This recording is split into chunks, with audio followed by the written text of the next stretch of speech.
you all. Thank you so much.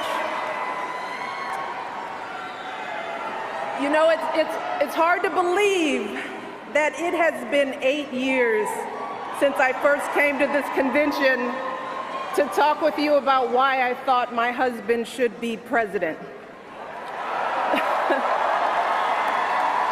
Remember how I told you about his character and conviction, his decency and his grace, the traits that we've seen every day that he served our country in the White House. I also told you about our daughters, how they are the heart of our hearts, the center of our world, and during our time in the White House, we've had the joy of watching them grow from bubbly little girls into poised young women, a journey that started soon after we arrived in Washington, when they set off for their first day at their new school. I will never forget that winter morning as I watched our girls, just 7 and 10 years old, pile into those black SUVs with all those big men with guns. And I saw their little faces pressed up against the window, and the only thing I could think was, what have we done? See, because at that moment, I realized that our time in the White House would form the foundation for who they would become, and how well we managed this experience could truly make or break them. That is what Barack and I think about every day as we try to guide and protect our girls through the challenges of this unusual life in the spotlight. How we urge them to ignore those who question their father's citizenship or faith. How we insist that the hateful language they hear from public figures on TV does not represent the true spirit of this country. How we explain that when someone is cruel or acts like a bully, you don't stoop to their level. No, our motto is, when they go low, we go high.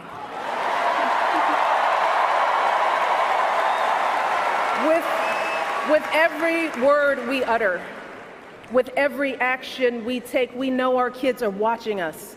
We as parents are their most important role models.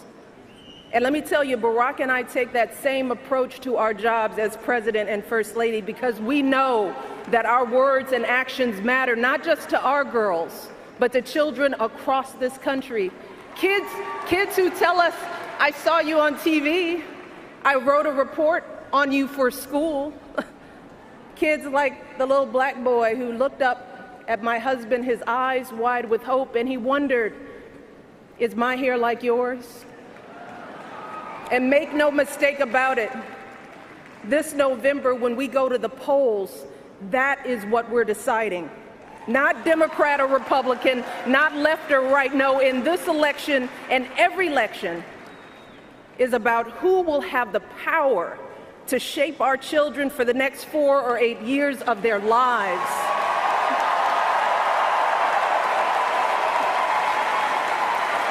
And I am here tonight because in this election, there is only one person who I trust with that responsibility. Only one person who I believe is truly qualified to be President of the United States, and that is our friend Hillary Clinton.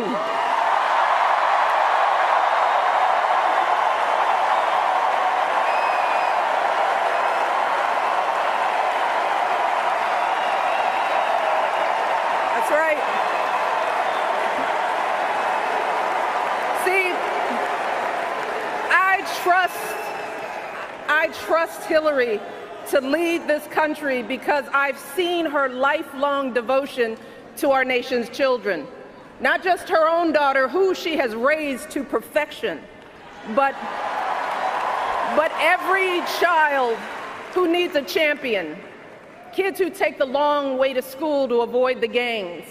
Kids who wonder how they'll ever afford college. Kids whose parents don't speak a word of English but dream of a better life. Kids who look to us to determine who and what they can be.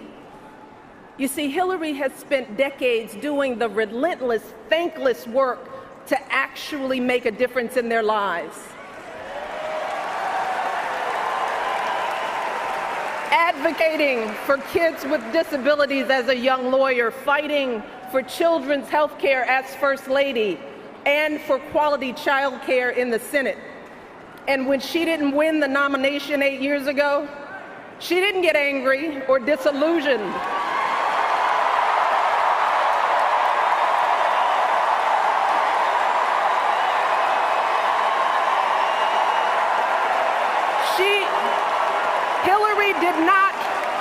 Hillary did not pack up and go home, because as a true public servant, Hillary knows that this is so much bigger than her own desires and disappointments. So she proudly stepped up to serve our country once again as Secretary of State, traveling the globe to keep our kids safe. And look, there were plenty of moments when Hillary could have decided that this work was too hard, that the price of public service was too high, that she was tired of being picked apart for how she looks or how she talks or even how she laughs. But here's the thing. What I admire most about Hillary is that she never buckles under pressure. She never takes the easy way out. And Hillary Clinton has never quit on anything in her life.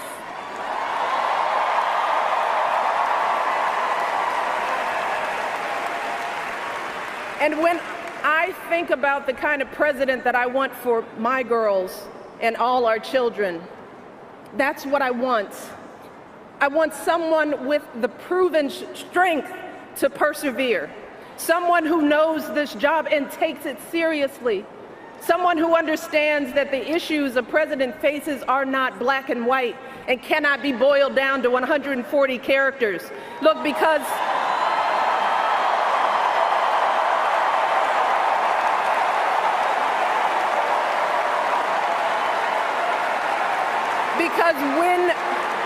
when you have the nuclear codes at your fingertips and the military in your command, you can't make snap decisions. You can't have a thin skin or a tendency to lash out. You need to be steady and measured and well-informed.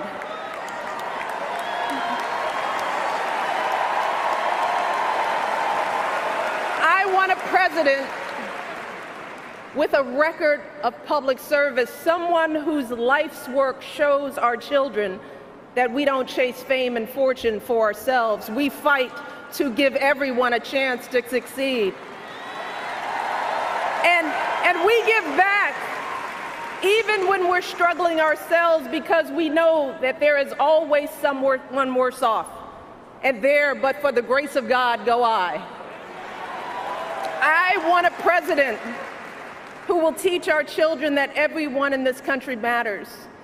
A president who truly believes in the vision that our founders put forth all those years ago, that we are all created equal, each a beloved part of the great American story. And when crisis hits, we don't turn against each other. No, we listen to each other. We lean on each other, because we are always stronger together.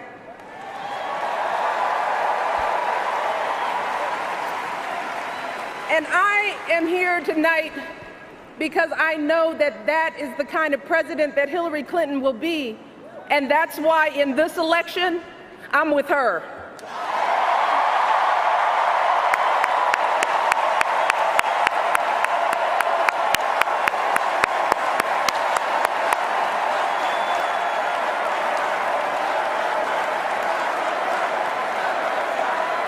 You see, Hillary understands that the president is about one thing and one thing only.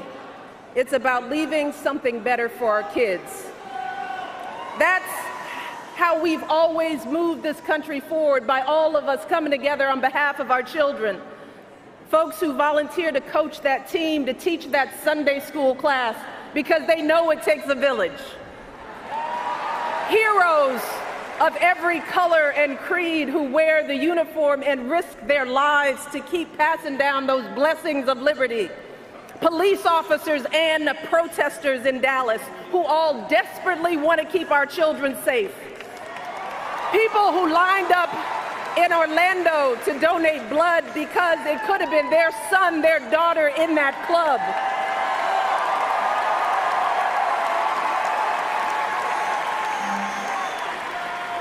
Leaders like Tim Kaine,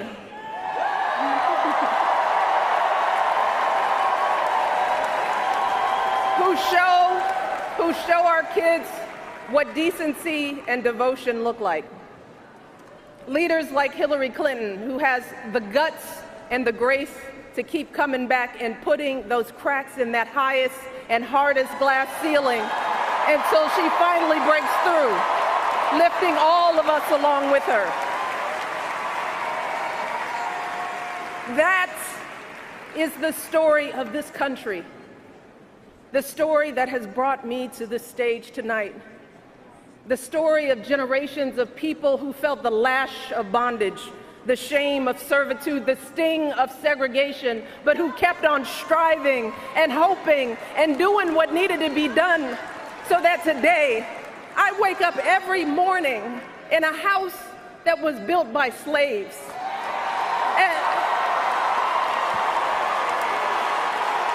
And I watch my daughters, two beautiful, intelligent black young women, playing with their dogs on the White House lawn.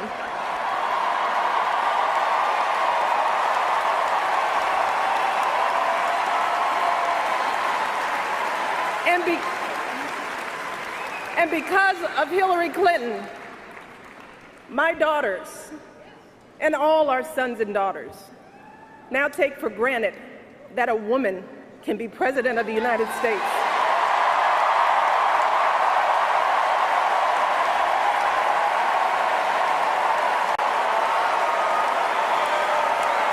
So look,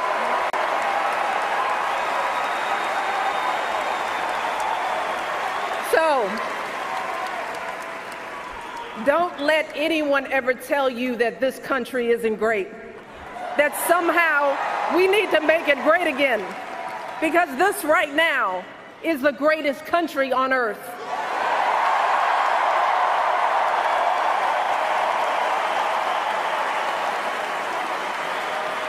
And as my daughters prepare to set out into the world, I want a leader who is worthy of that truth.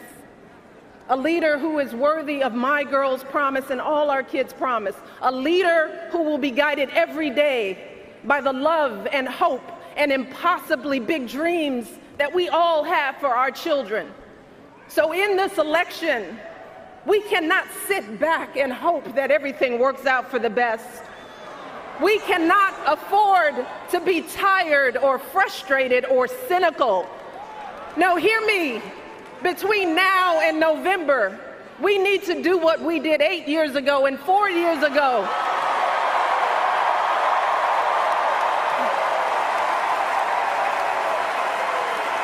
We need to knock on every door. We need to get out every vote. We need to pour every last ounce of our passion and our strength and our love for this country into electing Hillary Clinton as President of the United States of America. So let's get to work. Thank you all, and God bless.